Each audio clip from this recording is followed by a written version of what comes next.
안녕하십니까. 5월 24일 저녁 김경국TV 시작하겠습니다. 음주 뺑소니 혐의를 받는 가수 김호중 씨에 대한 구속영장이 발부됐습니다. 특히 범인 도피 교사 혐의를 받는 소속사 생각엔터테인먼트 이광득 대표, 그리고 증거인멸 혐의를 받는 소속사 전모 부장도 함께 구속되면서 비슷한 혐의를 받고 있는 이재명과 김혜경, 그리고 측근들에게도 비상이 걸렸습니다. 김호중보다 더욱 심각한 이재명과 김혜경의 사법방해 의혹에 대한 비판 강도가 갈수록 높아지고 있는 것입니다. 그러면서 이재명과 김혜경은 물론이고 항소심에서까지 징역 2년형을 선고받은 조국, 그리고 1심에서 징역 3년형을 선고받은 황운하는 왜 구속시키지 않느냐, 이런 비판이 강도 높게 제기되고 있습니다. 김호중과 소속사 대표 등에 대한 구속영장 발부는 특히 증거인멸과 허위진술 등 사법방해를 공모한 혐의가 결정적으로 작용한 것으로 보입니다. 이광득 대표는 김호중의 매니저에게 허위자수를 지시하고 본부장 전모 씨는 김호중 차량의 블랙박스 메모리 카드를 제거한 혐의를 받고 있습니다. 검찰은 이번 사건은 조직적, 계획적인 증거인멸 그리고 범인 도피 사법방해 행위로서 사안이 중대하고 증거인멸의 우려도 크다라면서 구속영장 실질심사에 담당 검사가 직접 출석해서 의견서를 제출하고 구속이 불가피한 이유를 설명했습니다. 법원에서 가장 악질적으로 보는 행위가 바로 증거인멸 행위입니다. 이는 수사방해 행위이자 사법방해 행위로 공권력에 대한 도전인 만큼 죄질이 좋지 않다, 이렇게 판단하고 있는 것입니다. 그런데 이재명과 김혜경, 그리고 측근들에 대한 사법방해 혐의는 김호중보다 훨씬 심각하고 또 특히 현재도 진행 중이다, 이런 점에서 재판부의 엄중한 심판이 요구되고 있습니다. 검찰은 김호중 씨 측의 5대 사법방해 행위를 음주운전 교통사고 운전자 바꿔치기, 음주교통사고 후 의도적 추가 음주, 법률상 용인되는 진술 거부를 넘어선 적극적 조직적 계획적인 허위진술, 진상은폐를 위한 허위진술 교사 종용, 증거 조작과 증거 인멸 폐기 등으로 적시했습니다. 어디서 많이 들어본 듯한 내용들입니다. 바로 이재명과 측근들에 대한 재판 과정에서 드러난 사실들과 또 현재도 진행 중인 그런 사법방해 행위들입니다. 법조계에서는 단순 허위진술이나 허위진술 교사보다도 위정교사를 훨씬 심각한 사법방해 행위로 보고 있습니다. 김호중 씨보다 더 심각한 사법방해 행위를 하고 있는 인물은 민주당 이재명 대표입니다.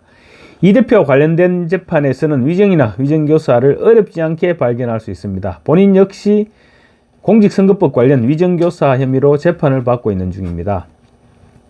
이 대표의 최측근인 김용 전 민주연구원 부원장의 1심 재판부는 김용 씨의 불법 자금 수수 혐의를 유죄로 판단하면서 알리바이 위정 의혹의 실체가 있다는 판단을 내렸습니다. 그에 대해서 김 씨 측의 위정교사 의혹도 겨냥했습니다. 김 씨 측으로부터 위정을 부탁받았던 관계자가 법원에서 위정 사실을 자백하기도 했습니다. 또 상방울 그룹으로부터 억대의 뇌물을 받고 지금 불법 대북 송금 사건에 연루된 혐의로 구속 기소된 이화영 전 경기도 평화부지사 역시 위정교사 의혹 혐의를 받고 있습니다. 이 전 부지사의 위정교사 의혹은 뇌물 혐의에 관한 재판 과정에서 일부 증인들이 기존 진술을 바꾸면서 이 전 부지사가 허위 진술을 요구했다라고 주장하면서 불거졌습니다.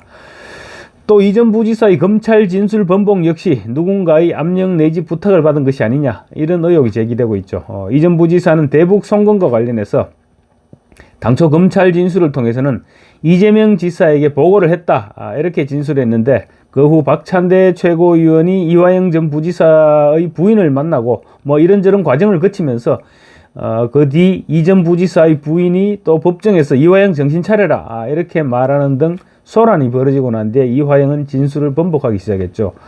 특히 그 과정에서 검찰이 여러 회 소주를 먹이고 진술을 회유했다, 이런 주장을 해서 파장이 일었죠. 그런데 이화영의 진술에 일관성이 없고 또 이화영이 하는 주장이 모두 거짓으로 드러나면서 검찰청 음주 진술 회유 주장 역시 허위로 지금 사실상 판명난 셈입니다. 그럼에도 불구하고 민주당과 이재명 대표는 이화영의 주장을 100% 팩트다, 이렇게 주장하면서 검찰을 공격하는 등 사법 질서를 어지럽혔다, 이런 비판을 자초하고 있죠. 좌파에서는 또 뉴스타파 보도를 근거로 상방울 그룹이 북한에 송금한 돈은 대북 사업을 발표해서 쌍방울의 주가가 오르면 나누기로 하고 북한에 돈을 준 것이다. 이런 주장으로 지금 뒤집기를 시도하고 있습니다. 이 같은 주장들 역시 사법 방해로 볼 수 있는 행위들입니다. 그렇지만 이미 쌍방울그룹 김성태 전 회장이 모든 사실을 자백을 한 상태입니다. 이재명 대표는 또 쌍방울 김성태 전 회장의 불법 대북 송금 사건을 김대중 내란 음모 조작 이후 최악의 검찰 조작 사건이라면서 이화영 전 평화부지사를 검찰 조작 사건의 피해자다 이렇게 규정을 했습니다. 그리고 또 이재명 대표의 부인 김혜경 씨 재판에서도 상식적으로 지금 납득하기 힘든 말바꾸기가 진술이 나왔습니다. 김혜경 씨의 전수행 비서 배소연 씨가 지난 대선 경선 과정에서 공직선거법 위반 혐의로 기소된 이 대표의 부인 김혜경 씨 공판에 출석해서 증언을 했습니다. 증언을 했는데 어떤 증언을 했느냐면 자기가 경기도 법인카드로 결제를 하고 했지만 김혜경 씨에게 현금으로 받았던 겁니다. 현금으로 받아서 자기가 그 현금을 착복했다. 이런 주장을 재판정에서 내놓은 것입니다. 김혜경 씨는 2021년 8월 대선 후보 경선 과정에서 민주당 의원 부인들에게 경기도 법인카드로 식사를 기부한 혐의로 공직선거법 위반 혐의로 지금 기소돼서 재판을 받고 있습니다. 경기도청 5급 공무원으로 김 씨의 수행비서 역할을 했던 배소연 씨는 22일 열린 6차 공판에 증인으로 출석했습니다.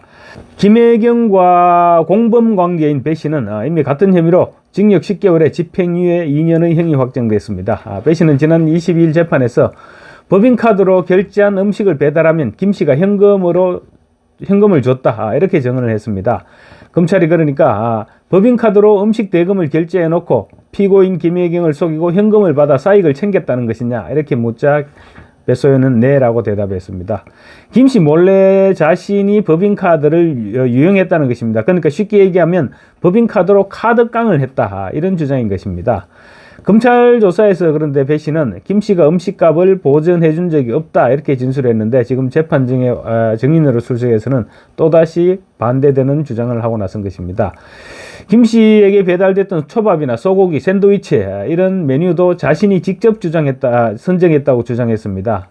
이런 취지가 인정되면 김혜경 씨는 법카 불법 사용 혐의 등에서도 벗어나게 됩니다. 검찰이 사모님이 내일 초밥 올려달라고 그랬어 라는 통화 녹취록 등을 재판부에 제시해도 배소연 씨는 막무가내였습니다. 일단 배소연 씨가 덮어서는 것으로 이재명과 김혜경 씨에 대한 수사를 뒤집어 보겠다 이런 의도를 드러낸 것입니다. 이 사건 공익 제보자인 조명현 씨와의 통화 녹취록을 제시하자 배 씨는 구체적으로 기억이 안 난다 이렇게 회피해버립니다. 배 씨의 이런 태도에 재판부는 4차례나 위정 문제가 생길 수 있다 이렇게 경고를 했습니다. 김혜경 씨 역시 자신의 공소 사실을 부인하면서 결제 사실을 인지하지 못했고 배 씨가 알아서 한 것이다 이렇게 주장을 했습니다. 총선 합성으로 이재명 대표의 정치적 입지가 강화되니까 배 씨가 김 여사 구하기에 나선 것이다 이렇게 볼 수 있는 대목입니다. 검찰과 경찰의 오랜 수사에 허점이 있다는 주장을 해서 수사를 흔들고 또 완전히 새로운 주장을 통해서 재판을 지연시키려는 그런 전략으로 풀이됩니다. 따라서 배 씨의 위정이 자발적이지는 않을 것이다 이런 강한 의구심이 제기되고 있습니다. 배 씨 혼자서 독자적으로 자기가 뒤집어쓰기로 결정했다기보다는 누군가가 배 씨를 설득하거나 아니면 압박했을 가능성이 높아 보인다 이런 지적인 것이죠. 배 씨가 수사기관에서는 일관된 진술을 하고도 법정에서 진술을 뒤집는 것은 배 씨 개인의 충성심만으로 가능한 것이 아니기 때문입니다. 어쨌거나 배 씨의 새로운 주장을 검증하는데 또 몇 개월이 걸릴 수밖에 없게 된 상황입니다. 설령 배 씨의 주장이 거짓으로 드러나서 배 씨가 위정으로 처벌을 받는다고 하더라도 김혜경 씨에 대한 재판은 그만큼 지연될 수밖에 없는 그런 상황인 것입니다.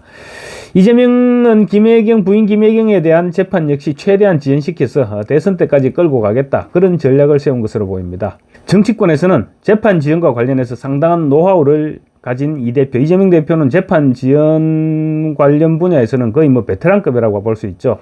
그런 이 대표가 본인 부인의 재판에 관한 얘기를 듣고 연기 전략을 편 것이 아니냐 이런 주장이 나오고 있습니다. 배 씨의 증언 또한 위정일 가능성이 높아 보입니다. 재판부는 배 씨가 김혜경으로부터 현금을 받았다 이런 주장을 굽히지 않으니까 무려 4차례에 걸쳐서 재판부도 배 씨에게 위정죄로 처벌받을 수 있다는 사실을 공지했을 정도입니다. 지난 23일 자유대한호국단은 서울중앙지검의 배 씨를 위정죄로 고발했고, 그래서 검찰 수사로 연결될 전망입니다. 따라서 자유대한호국단의 고발은 배 씨의 위정뿐만 아니라 위정교사 혐의로 확대될 가능성까지 높아지고 있습니다. 김호중 씨의 구속영장을 심사한 신영희 구속영장 전담부장 판사는 김 씨가 사고 직후 소속사의 다른 막내 매니저급인 직원 22살짜리 막내 직원에게 수차례 전화해서 자기 대신 허위로 자수해달라는 취지로 말했다, 이런 사실을 언급하면서 모두 같은 사람인데 김호중을 위해 힘없는 사회초년생 막내 매니저는 처벌을 받아도 되는 것이냐, 이렇게 질책했습니다. 심판사의 모두 같은 사람인데 김호중은 안 되고 막내는 처벌받아도 되는 것이냐, 이런 질책에 네티즌들은 김호중은 구속돼도 되고 이재명이나 조국, 황우나 이런 사람들은 구속되면 안 된다는 말이냐, 이런 의견들을 쏟아내고 있습니다. 특히 이재명과 김혜경 재판 등에서는 지금 위정과 위정교사 의혹이 현재 진행형인 만큼 철저하게 규명을 해서 반드시 강도 높게 처벌해야 된다, 이런 목소리가 높아지고 있습니다. 감사합니다.